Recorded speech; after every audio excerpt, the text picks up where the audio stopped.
I'm Caryn Hartglass. You are listening to It's All About Food. Thank you so much for joining me today. It's going to be a really good one. I promise you. Such an important topic. I have with me Saray Stancic, MD. You may remember her. We talked about her documentary Code Blue a little over a year ago, which if you haven't seen it, you absolutely must for many reasons. And guess what? She's got a new book out called What's Missing from Medicine. Such a great title. Welcome to It's All About Food. Caryn, it's wonderful to be with you once again. And I'm so excited to be talking about this book. This has been a labor of love, and I'm so excited to release it and hope that it does some good, that it acts as, in many ways, a doctrine that supports patients and individuals on their personal journeys. We can all do this. These are relatively simple modifications, and they're so powerful.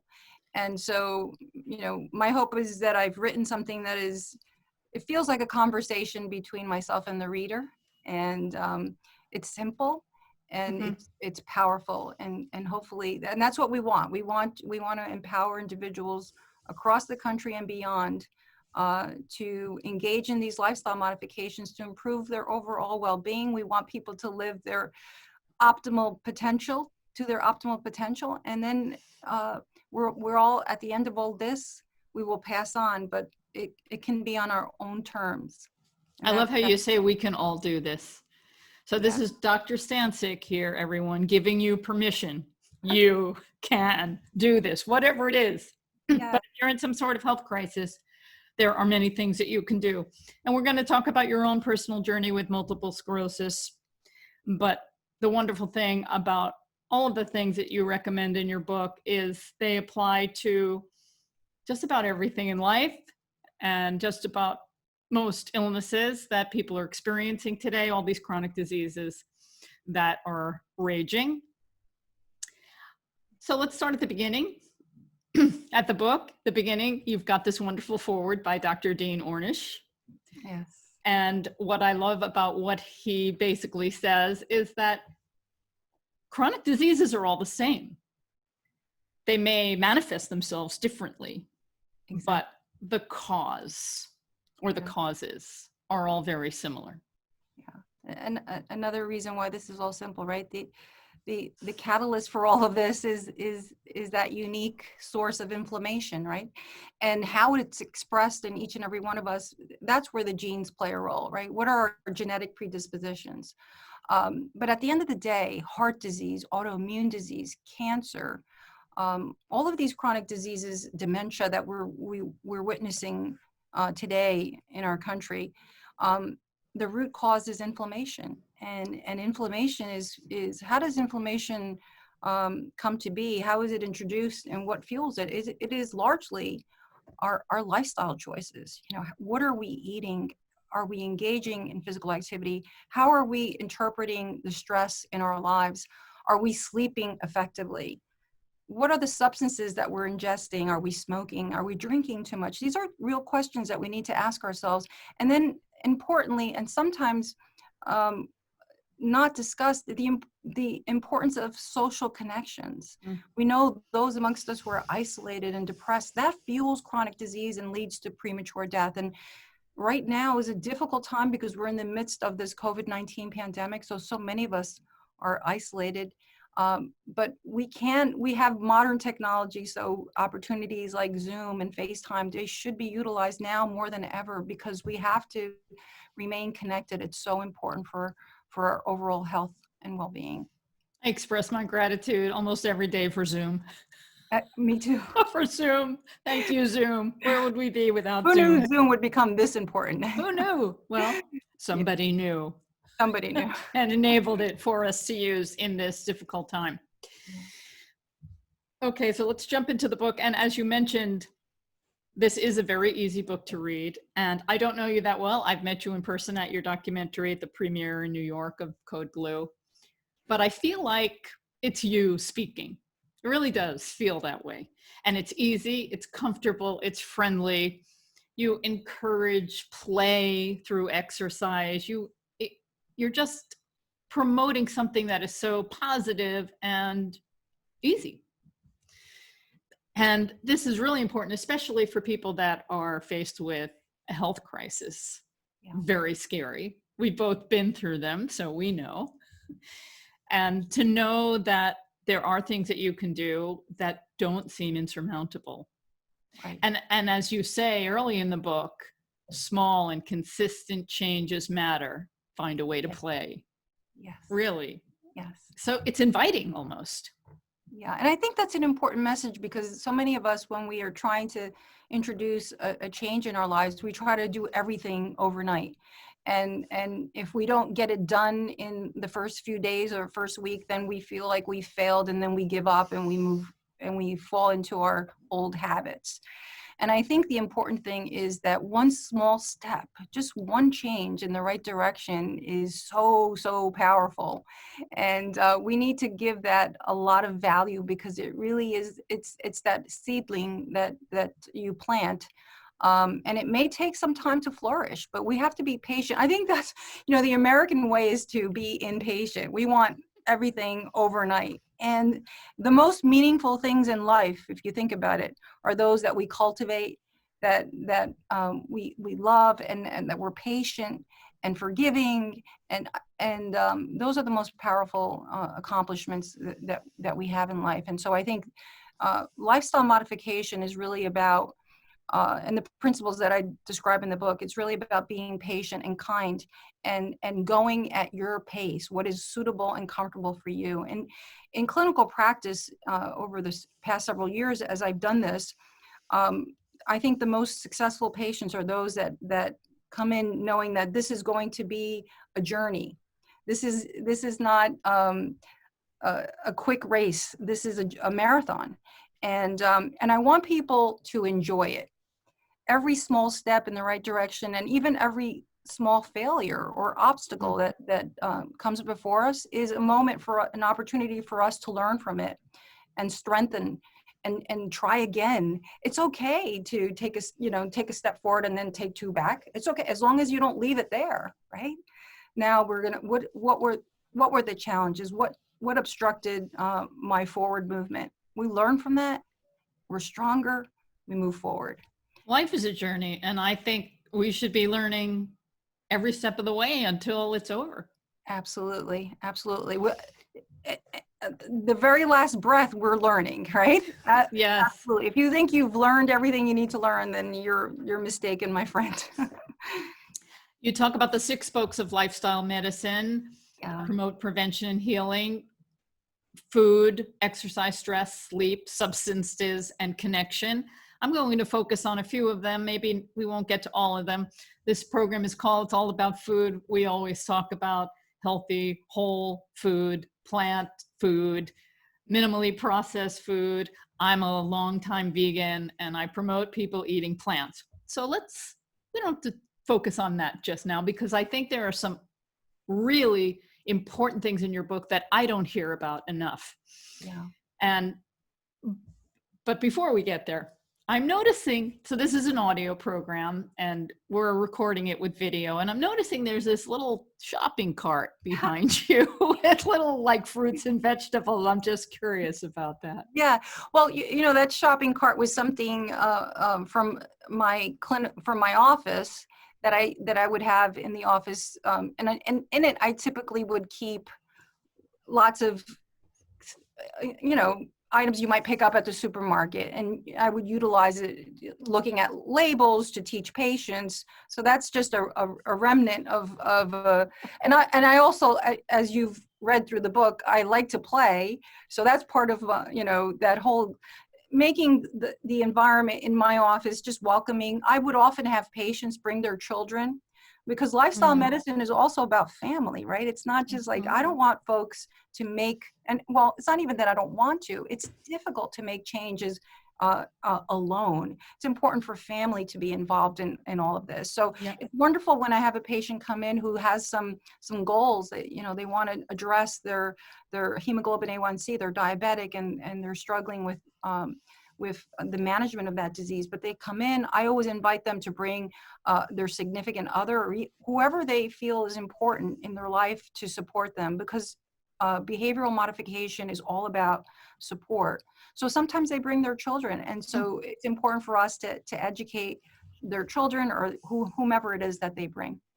I love that. And I agree it's important. I know that when I was going through my advanced ovarian cancer journey, I always had somebody with me, either at my doctor's appointments or even during my chemo treatments. So Made a big difference. And I'm grateful for all of you who joined me in that journey. It meant so much. And you also grocery shop with your patients. ew, yeah. Who does that? Some of us do. Yeah, there's some lifestyle medicine docs out there, and it's fun. It's really, and you learn a lot in that experience. I think it's a good learning experience, obviously for the patient, because we're running through these aisles and we're talking about food and its role in disease. But I also, I learn a lot about them, about what their interests are, where they're falling through the cracks on their choices, and how we can begin to correct course. So the food shopping's always been fun. I typically will take 4 or 5 patients and off to the market we'll go, or sometimes patients like to do this one-on-one, so we'll do that. Group settings are always beneficial because we learn from one another, and it's wonderful to see how my patients actually become fast friends. And because again, they're all on the same journey. They're implementing behavior changes in their life, and most of my patients are in their 5th, 6th decade of life. So they've been doing what they've been doing for a long time. So now we're introducing something that maybe feels a little bit uncomfortable. And so it's so nice to go on this journey with someone else to support you. So I love it when my patients will email me and say, we went for a walk today, and they mentioned 2 or 3 patients that were in one of our support group meetings, and it's another vehicle by which we can support patients on introducing these lifestyle changes. For those who don't know, or some of you may know a bit about Dr. Stancic's story, she was a medical doctor who became a patient. And a lot of things change for medical doctors who become patients. You learn an awful lot. Yes. And you were diagnosed with multiple sclerosis. Yeah. I read on the multiple sclerosis website, what is it called? The National MS Society website. Nearly 1 million people are living with MS in the United States. We don't know a lot about it. We may have been touched by someone who was diagnosed with it, but it's not the most out there disease that we hear about. Medications have been helpful at mediating symptoms and slowing the progression. Yes. But you made some dramatic changes. Yes. To the point where you're not in a wheelchair, you're not using a cane, you're running marathons, and you're a superwoman. And thanks to lifestyle medicine. And it's all in the book. But what I want to focus on is chapter 4, which is movement. Because I read some things in there that I've never seen before. Okay. That I think are really important. So you can describe this better than I can, but when you have multiple sclerosis, it's very difficult to move. Sometimes you're numb. Sometimes you have these tingling feelings. And very often, most doctors will tell you not to move. Yeah. And you didn't do that. You decided to move. Yeah. And move through pain. Right. Yeah. And I want to know how you did that. Well, the science on that has dramatically changed. So in the 1990s, when we didn't know as much as we know today, doctors felt that exercise could be contributing or worsening the disease. So I was advised to not exercise. And, I was at the time struggling with numbness and heaviness in my legs and neuropathy. So it would feel like Caryn, when I would step down on to the floor, it would feel like I was stepping down on a bed of nails or hot coals. So it was painful to walk. So you can, and as you might imagine, it could be even almost dangerous to engage in physical activity. So I was largely advised to, and the other important and most prevalent symptom in multiple sclerosis is fatigue. That is the number one complaint of MS patients. And so, you know, you only have so much energy within a day. And so in many ways, I had to be very careful as to how I was going to expend that energy because I only had so much. It was like a battery, you know? And so fatigue was really, in many ways, overcoming and very difficult for me. And so exercise wasn't something that, again, my doctors had advised me to do. But as I learned, and, you know, of course, I call it my aha moment that came about 8 years into my disease, where I read some literature that talked about the importance of diet and exercise and lifestyle in chronic diseases and in multiple sclerosis. I've, for the first time, connected those two dots. I mean, here I was, this dual board certified physician, attending physician, right? 10 years of my life dedicated to higher education in the field of medicine. And I knew nothing about nutrition or food or how it affected chronic disease or the development of chronic disease. And so when I came across this, really by chance, it was like, wow. Light just came into the room. Hope suddenly was introduced, and at a very dark moment in my life. And so as this just opened up this voracious appetite in me to learn as much as I could. And I for hours and days of just sitting in front of a computer and pulling these articles and educating myself and wondering, how was it that I hadn't learned this in medical school? And how was it that my doctors who were you know, the top rated MS doctors in the country, how was it that they didn't share this with me? At some point, I knew that I needed to implement changes in my life, and in light of all that I had read, I mean, it was just extraordinary, the vast body of evidence in the literature. So in 2003, when I started to change my diet to a whole food plant-based diet, and I began to exercise. So the first thing with exercise was, how was I going to do it? Because I was walking with a cane or a crutch and I was unsteady on my feet. Like, what do I do? So the only thing that I thought I could do would be a stationary bike, right? So my husband would essentially carry me almost to get onto this bike, and I could do like a minute. And then in the book, I write about this thing called Otthoff's phenomenon. And for those who don't know this, in multiple sclerosis, when your body temperature goes up, the way nerves conduct is compromised. And so you get numbness and you get this tingling and you become very symptomatic. So that's what would happen to me after just cycling for a few minutes. I would get this like numbness and pain. And then my husband would help me, assist me off. And it would take about 15 to 20 minutes until my body temperature got back up. But at that point, I was concerned, am I hurting myself? But I knew that I needed to work through this. I knew that this was going to be beneficial. So I continued to every day, Caryn, I'd get back on that bike and I would do another minute and then stop and start again. And it was very, very slow. We talked about the journey, the marathon, and that's what it was. But I didn't give up. It was something that I was committed to because I knew where I was after 8 years of multiple sclerosis and taking 12 medicines. The disease was progressing. I was now in my 30s. And I was becoming more and more dependent on the cane, and the medications kept adding on and on and on. And I knew I needed to try something. And this seemed reasonable to me. The evidence was there. I understood the mechanisms. So as a researcher and scientist, I needed to do this.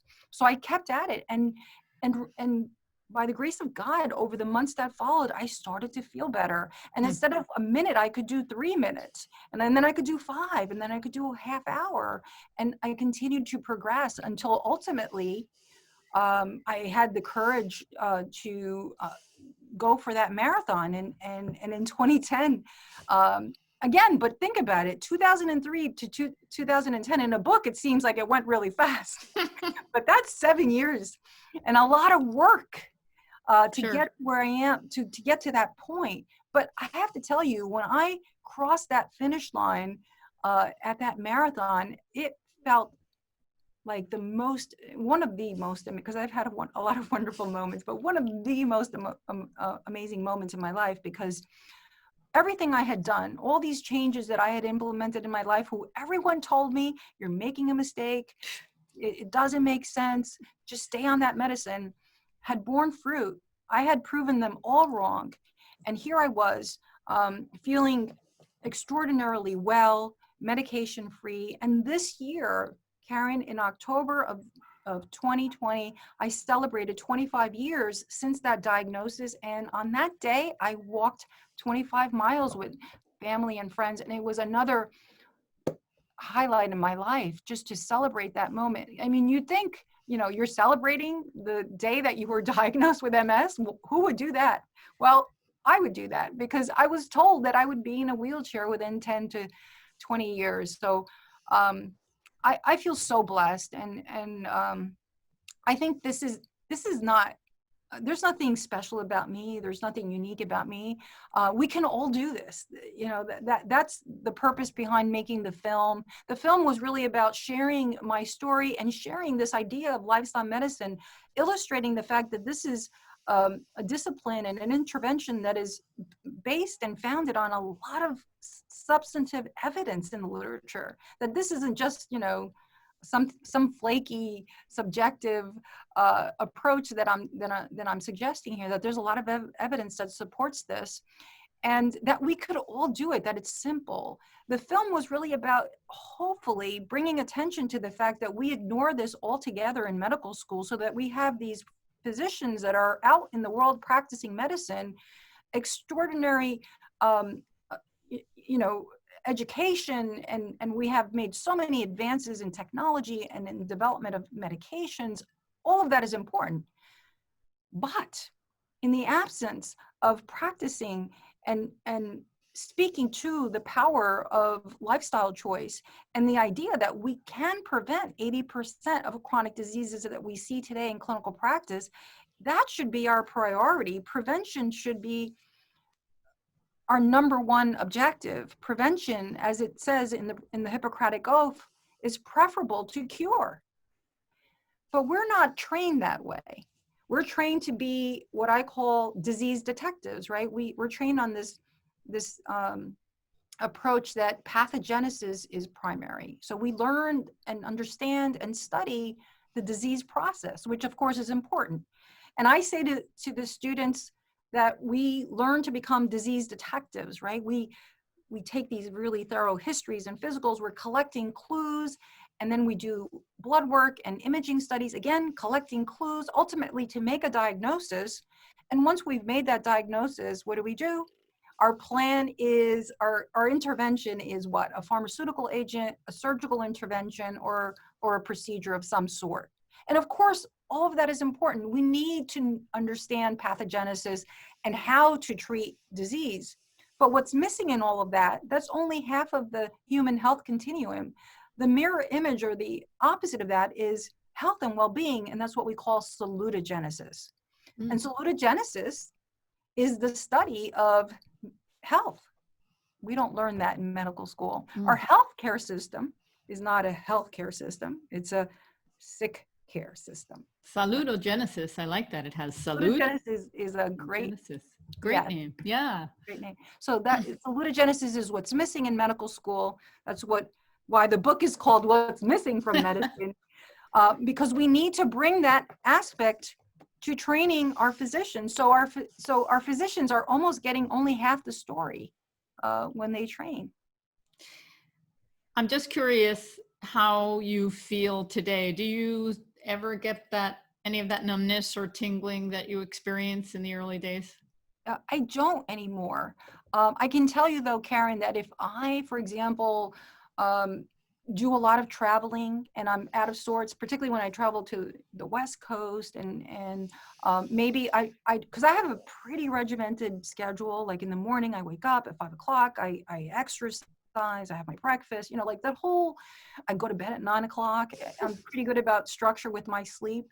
When things go off schedule, at times if I get too fatigued, too stressed, like making sure I get this book and deadlines and all the things that are part of life, sometimes if I skew off what I know I need to do, I might get a little symptomatic. I do.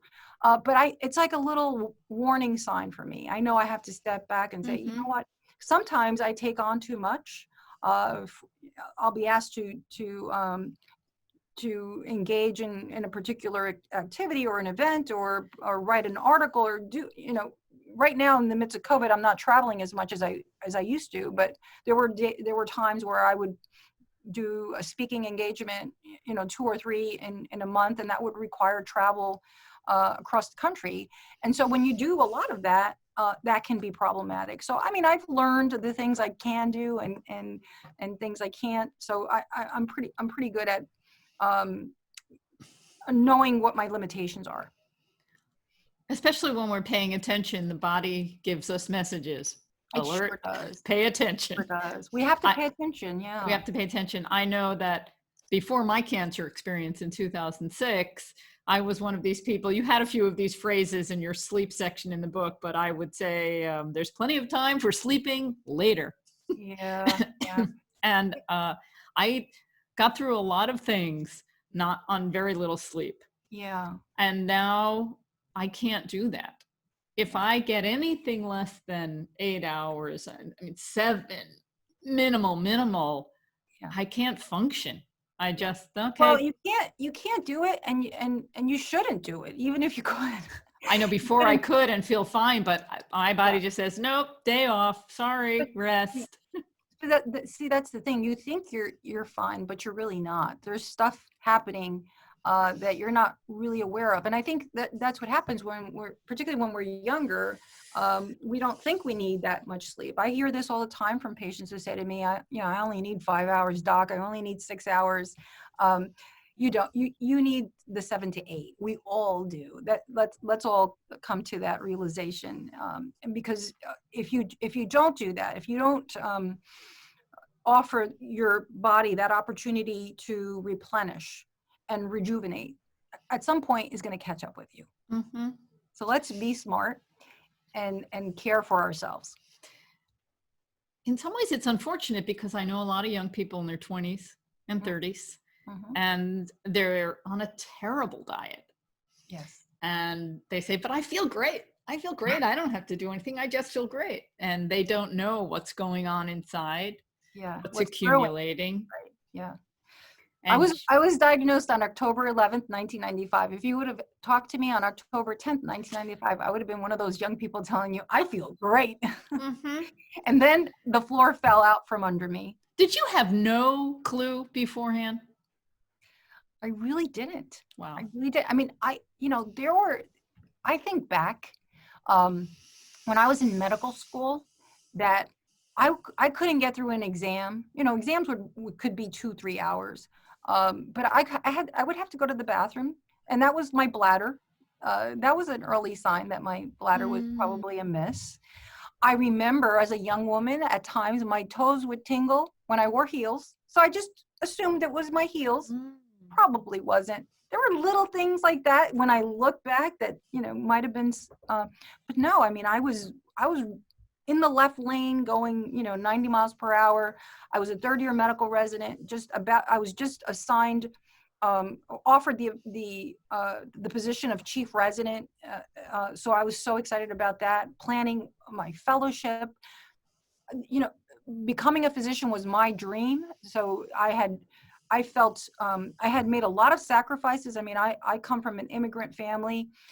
Worked really hard, worked through college and most of medical school to get, so I worked hard and I was finally there, reached the top of the mountain and feeling so good. And then all of a sudden, the diagnosis comes and I'm crushed and I'm mad, feeling like this isn't fair. No, Why it's is not this happening fair. to me? Like, I've done all the right things. I've worked super hard, but maybe a lot of that working super hard, again, in retrospect, fueled this diagnosis. I mean, think about it. I wasn't eating. I wasn't eating properly. I wasn't sleeping as a medical resident. I was super stressed. It was the perfect formula for the development of something like this. Denial is a tremendous human trait that does not serve us well. Yeah. And as you were talking, I thought about this before, but when I was diagnosed with cancer and I thought, how could this happen to me? I was this healthy, vibrant 48-year-old. And I thought a lot about it. And I realized my problem started when I was a teenager. Right. And I was ignoring them for a long time. And my lifestyle was helping me all along the way, but I still had problems I was not acknowledging. That you needed to address. Yeah, absolutely. Yeah, and I think that's an important lesson. And when I speak to medical students, because I know how stressful, I mean, the medical training is just subhuman. I mean, nobody should be working 24 or 36 hours. That's just crazy. Nobody, it's not beneficial for anyone. Learning, it's not beneficial for the patient who encounters the doctor who hasn't slept in 24 hours. I mean, who wants to be, evaluated by that doc? I don't. We're not thinking straight when we're sleep deprived. I think that the whole model, not only what we learn in medical school and through our residency, but also how we train, needs to be looked at and rebuilt, sort of taking into account that we need to train and raise young, healthy people to practice medicine. Mm-hmm. It is unacceptable that the field of medicine has one of the highest rates of suicide and substance abuse issues and burnout. And isn't that crazy? It is crazy. We're the representatives of health in community, and we don't know how to take care of ourselves. Well, that's a sign to everyone out there that you want to have a doctor who walks the walk and looks and feels healthy. So when you're getting a doctor, you need to interview them, ask them if they had a good night's sleep the night before, and ask them a little bit about themselves, because not only do you want the best treatment, but you want someone who is able to treat you and is healthy. And is healthy. It's so important.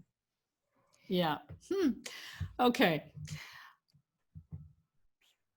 You mentioned supplements briefly, and you have a whole section on it in the book. Yeah. It's a funny thing.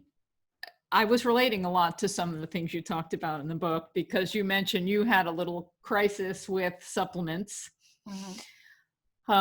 And I did too before I was diagnosed with cancer, and my symptoms were becoming more apparent. I'm online looking for everything I can possibly find, and I tried this one digestive enzymes product, which made me feel like just horrible. Yeah. And there's so many things promoted out there that actually can do more harm than good. Yeah, it's a multi-billion-dollar industry, and I know this is going to upset a lot of people, but it can be dangerous. And it can be very dangerous. That people don't think of supplements as a drug, but it's something that you're ingesting and it has to be metabolized. And what is an important point is that when we develop a medication, like a drug that's approved by the FDA, there's a lot of expectations to get to that approval, right? So it has to go through pharmacokinetics, early studies, preclinical studies is what we call it. Then it goes to phase 1 in healthy individuals, then phase 2, phase 3. You have to actually complete 2 large phase 3 studies and show that your therapy is statistically significant, better than the standard. That's a complicated, and it goes through a lot of checkpoints. It takes a long time and it's expensive. Yes. I mean, I know I worked at a pharmaceutical company developing drugs in the field of HIV and hepatitis as an infectious disease physician. So I understand it's a very complicated course. And a lot of drugs don't make it because we find there's safety signals and then they get tossed. So, for every 1,000 that we look at, maybe one gets through, something like that. So supplements don't have that scientific rigor, right? And so the FDA doesn't have those. So we have to be very, very careful because we don't really understand a whole lot about the efficacy and safety. So I shared my story in the book, but essentially when I was feeling really good, like 2 years into my lifestyle change, I came across a book written by a physician. I'm not going to mention the book or the physician, but in this book, this person listed a bunch of supplements that he felt were very, very important in optimizing health. So now I'm thinking, wow, I feel great. Maybe if I take these supplements, I'm going to feel even better. This is a legitimate person. There's an M and a D after his last name. He must be good. And, I looked him up, went to an Ivy League school, sounds really impressive. Mm-hmm. Well, I started to take these really expensive supplements and weeks went by and I started to not feel so good. And I started to feel nauseated. And then I started to vomit. And anyway, it turned out that at some point I ended up going to the doctor and had my blood work done and my liver enzymes were sky high. I had something called drug-induced liver injury. People die from that. People end up with liver transplants from that. I found myself hospitalized for 2 weeks. Liver biopsy, talk of liver transplant. So it was a very scary experience. And what I learned from that was that obviously we have to be very careful. Above all, do no harm. And to date, hear me on this. To date, there is no clinical study that shows that taking supplements is going to offer you anything above and beyond what you can already get by optimizing everything we talked about in this book. It's so simple, with the exception of course, B12, vitamin B12 for those of us, particularly those of us who are strictly plant-based, and then vitamin D for those of us who are not, who are living, like for example, where we are in the Northeast, we're not getting enough sunlight, right? So it's really important. But those are topics that you should discuss with your doctor that you may need a supplement for. But this idea that we need to take bottles and bottles of pills in order to achieve our optimal health, that's just garbage. And it needs, well, I know people don't want to hear that, and there's a lot of companies that are making a lot of money off selling a promise that is really not deliverable. And nobody wants to think, Caryn, that it could be this easy. It is easy. I mean, it's so easy. This is why this book is so easy, and it's not a big book. I mean, you could probably read. It's very easy to read. It's so easy to read. It's that's because it's so easy. It's so simple, right? It's these lessons are, incredibly simple. We can all do them, but nobody wants to believe it's that easy, and it is. If we could only convince folks that it's just as, and I use the metaphor of the wheel, the lifestyle medicine wheel with the spokes, because again, I think some of us are really good at food. Some of us are really good at exercise, right? Maybe some of us are really good at, I don't know, stress management, but few of us are good at all the spokes, right? And it's so important that we hit every one of those spokes. And you can do it again at your own pace, but it's really important that it's not just about your food, but that you engage in daily physical activity, and that you identify what are the stressors in your life and what can you do to address that stream of stress. Are you sleeping well? Understanding what your environment looks like, understanding what good sleep physiology, the bottom line is, when you address every aspect of lifestyle, you hit that sweet spot, that's where you just know everything, like all those gears are going and you're moving effectively. So I use the wheel because I love the idea of forward movement, right? And if you had, if you envision that wheel with the 6 spokes and maybe 2 or 3 of those spokes were sort of wonky, they were sort of misaligned, your forward movement would not be very effective. I'm wobbling right now. I Yeah. know. Well, you're right. It would be a wobbly wheel, and things wouldn't flow so well.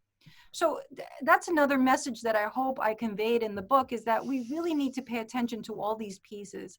And when we do, I think that's when you really feel and achieve your best self. Do you have an opinion on Dr. Terry Wall's paleo protocol? Now, here is another doctor, medical doctor, who had multiple sclerosis and turned it around with lifestyle, diet and lifestyle. Yeah. It's slightly different than what you're recommending. Not totally, but slightly. Yeah. Well, let me just say this. I don't know Dr. Terry Walls, and I really don't know very much about her protocol. So I really wouldn't be able to comment on it.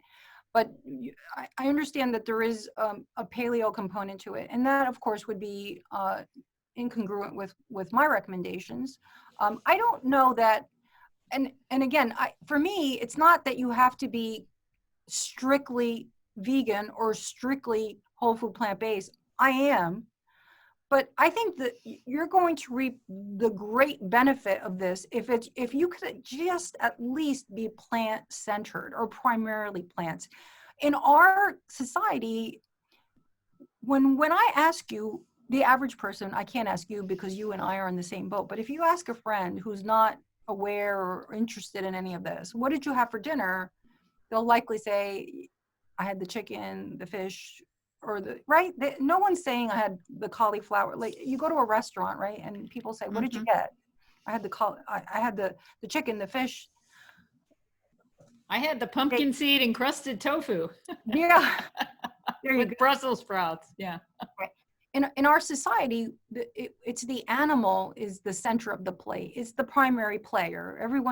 And then we work around it, right? And then the side dishes are the plants. So the first step that our country needs to take is making the plant the primary player, right? If we could just start there, make the plant the primary constituent of that plate and reduce the animal source, that goes a long, long, long way. So I don't know what Dr. Walls prescribes, but for me, it's about more plants. And I tell you, there's a lot of science now that helps us to understand why plants are important in the management of MS. There's a lot of literature that's been published in the past 5 years that looking at when you eat a plant-based diet, so a diet rich in fiber, right? When you consume that fiber, you're changing up the makeup of the microbiome. And the microbiome is this big colony of organisms, bugs that live, bacteria, virus, and fungi that live in our gut. And we know that we have good bugs and we have bad bugs, right? And guess what the good bugs love? They love fiber. So when we eat lots of plants, lots of fiber, we enrich this population of good bugs. And what we've learned in MS is that when these good bugs are enriched, they produce these signals, these chemicals, these short chain fatty acids that then these good short chain fatty acids that then communicate with the immune system, and the immune system tells those cells that might have been attacking myelin in the brain and spinal cord to stop doing that. And it's so amazing because when Roy Swank talked about this in the 1950s, when he said a low-fat plant-based diet would be beneficial for those living with MS, everyone thought he was crazy. I mean, how could what you eat, what you put on your plate, affect an autoimmune disease in your brain and spinal cord? It doesn't make any sense. Now we know. Now it makes sense. You eat fiber, it changes the bugs in your gut. The bugs in your gut put out a signal, and that signal affects your immune system, telling it whether or not to attack or keep quiet. How cool is that? It is very cool. I love it. I didn't read Dr. Wall's book. I did watch her TED Talk some time ago, and one of the things that stuck in my mind was that she was researching too. and she realized she needed nutrients, so she started taking a lot of supplements. And Oh, then after taking the supplements, she thought, maybe I should be getting these from their original source, and then connected it to plant foods. And she does oh, recommend eating a lot of plant foods. wonderful. And I think one of the key components that's similar in a lot of these dietary protocols today is to eliminate refined foods, fast foods, processed foods, white flour foods, sugar. And Yeah. when we all do that, we're already a step in the right direction. Oh my goodness, absolutely. So it's about reducing animal sources and cutting out those refined processed foods. That's so important. If you look at the standard American diet or the SAD diet that we've referred to, we know that 12% of our calories are coming from plants. And actually, if you drill down and you look further, 6% of the 12% is like French fries, you know, the potato and a French fry, Yeah, or and the ketchup. apples and ketchup, and apples and apple pie, or, you know. So think about that. Our country, about 6% of what we're consuming is actually whole food, plant-based. And so that's why we're so sick. And that's why we're struggling with obesity. And, you know, I have to mention this because I think it's striking, just to give you a sense. In 1985, the CDC started to collect data in this behavioral risk factor surveillance system, collecting data, obesity rates across the country. So you could look at different states and see what rates of obesity were happening. So when I started writing the book, and I wrote the little excerpt on obesity, at the time, the CDC in 2019 was reporting that the obesity rate was 39.8%. of Americans were obese, right? So in the final round, before the book went to print, I was just checking facts, right? So I went to the CDC website, and it was now 42.4%. And going up. And think about that. In a year, it climbed by more than 2%. I mean, it's crazy. Just to give you a sense of how quickly it's moving. Just when you think it's plateaued, like, it can't get worse. I mean, I think it's 42.3% now. It can't possibly get worse. It will, because it always does. Something dramatic has to happen in medicine. We need this message that we are relaying in hopefully in this book. I just pray that it resonates, and it serves to create change. I mean, there's so many of us. The wonderful thing about lifestyle medicine is that it is a field that is growing. It is a movement. There's so many of my wonderful colleagues across the country that are doing extraordinary work. And all of these voices, Caryn, are coalescing, and we're creating change, no doubt. But it needs to happen, and it needs to happen soon, because so many are suffering. We're losing so many. And even today, in the midst of this coronavirus pandemic, we know that those who are suffering most severely are those that are living with a pre-existing chronic illness. In fact, the CDC published data that informed us, if you have a chronic disease and then get infected with COVID-19, you're 6 times more likely to be hospitalized and 12 times more likely to die. Those are big numbers. And you are an infectious disease expert. Yes. Specializing in infectious disease. So the recommendations, obviously, for these COVID times are? Incredibly important that we maintain social distancing, washing our hands regularly, wear your mask when you go out. These are really simple steps that we all need to take, and they need to be taken seriously, because even now, you know, it's striking to me that here we are in December, and we're in the midst of yet another spike.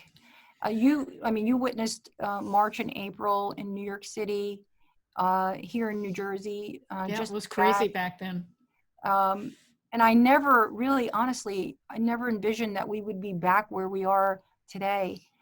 Thankfully, the mortality rate is better because we've learned so much in regards to how to manage it, but we're still losing a lot of Americans every day, and global citizens. every day. I pray that this vaccine is soon to be released and is going to make a big, but this is what we've experienced in this past year has been something that,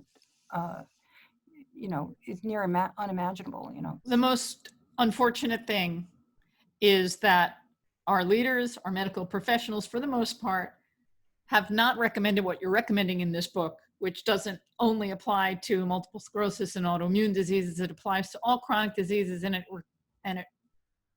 it applies to living a quality life. The 6 spokes of lifestyle medicine, they are important for all of us, and they are especially important now in times of COVID-19 to really arm ourselves and protect ourselves. Yeah. And Caryn, I added that preface really just in the past couple of months. My publisher reached out to me. We had a conversation, and I said, I think this is something important that we need to add. And I do say some things that might be a little bit controversial. I talk about obesity. Mm-hmm. And I think it's something we need to talk about, Yes. and be honest, and this idea that carrying excess weight is acceptable. This is not about cosmesis. That's not important to me. It's about your health and well-being. When we carry excess weight, this is not in inert tissue. This is actively producing these pro-inflammatory cytokines that are fueling disease. We need to talk about that. We need to share these messages. It's not about body shaming or, No. I have to say, as women, we grew up under the worst circumstances. We have such bad, particularly our generation of women, we have such bad relationship with food. Remember the fitting into the Jordache jeans and the Tab and the Diet Coke and the food restrictions. You'd be on these diets where you're eating rice cakes and celery sticks and just depriving. We have a generation. Yeah, I love celery sticks. Well, you know what I mean. Not when it's all the only thing you can eat. Yes. Then it's not good. But just this whole idea of depriving ourselves and not experiencing satiety. Mm-hmm. That's we need to reimagine our relationship with food. I want women to eat until they feel satiated. I want these beautiful, generous servings, which is what we deserve, not what we learned. And regrettably, I want our daughters and future generations of women in our country to really love themselves and take care of themselves and feed themselves and Absolutely. eat. We should have no baggage when we're eating. It should be No. a joyful, wonderful experience. Yeah. Again, I'm looking into your room and I see that you have this piece up on your wall that says eat. Yes. Yes. Eat. Eat Whole, minimally processed plant foods, of course, but eat. Yes, right. I mean, but you know what? Because there's that mindset where you're weighing food or you're counting calories. So many of the women that I see come to me with those questions. Oh, should I measure my food? How much, like how big? That's done so much damage. Enough of that. We're not counting calories. We're not talking about carbs. We're not talking about protein. Whenever we talk about, that's another pet peeve of mine, people talking about food as the macronutrients, like where am I getting my protein? Carbs are bad. Throw all of that away. It's like, I wish we could just, it's like a big blackboard and you just want to erase it all and let's start anew. And let's have a peaceful, loving relationship with food. And it's all about eating beautiful, natural foods that are coming from our earth, whole food, plant-based food. Let's enrich our plates with these foods that are curative, they're preventive, and they offer us that opportunity. As I say in the book, and I say this all the time, I hate to sound like a broken record, but to me it's so important for us to all age gracefully, so that we get to that point, 99, 102, your age is 102, and you've just spent the most amazing day with your family, your loved ones, and then you go to bed that day, Caryn, and you don't wake up. That's the happy ending that I wish for everyone. We can all do this. We do not have to be in that nursing home for 2 to 3 years suffering contracted, wearing a diaper, demented. And I saw this every day when I was practicing at the VA. You know, I would round in the nursing home at the end of the day, and I would see these patients suffering, and it just broke my heart. Suffering from the sequelae of diabetes, you know, amputated extremities, status post-stroke, Alzheimer's disease, all of these things. We know how to prevent this from happening. We need to deliver this message to whomever is willing to hear it. And hopefully they will implement changes in their life and live their optimal existence and hopefully optimal quality of life. Dr. Saray Stancic, I could talk to you forever about salutogenesis, my new favorite word. Before we go, I always read the acknowledgement section. I usually read it first before I start any book. And I just wanted to acknowledge one person who I know that you acknowledged, Dilip Barman. Yes. Who is just a wonderful human being. And I was happy to see his name there. He deserves all the kudos and credit that anyone can give him. Yes. So that was nice. Yeah, well, Dilip's been a great blessing in my life. He came to me during the making of Code Blue and supported that venture. Code Blue would have never been made without Dilip's support. He's so kind throughout all of this, and even throughout writing the book, he's been supportive. And if ever I needed any kind of resource to support, I remember there was a section in the book that because one of the questions that comes up is if you're going to eat a whole food plant-based diet, it's way too expensive, right? Beans and rice, sorry. Right. And so I reached out to him and I asked him about, can you give me some good resources? And he did, and gave me some good ideas, and I added those to the book. So he's always been, you know, just he's a good friend and a good man. You're absolutely right. Very good. Well, Dr. Saray Stancic, thank you so much for sharing your journey and writing this book. Everyone, still, if you haven't seen Code Blue, it's an absolute must assignment. Get this book, share it with everyone. Thank you. I have nothing else to add. Thank you. Go forth, do more interviews, share your story. Thank you, Caryn. God bless you. Bye.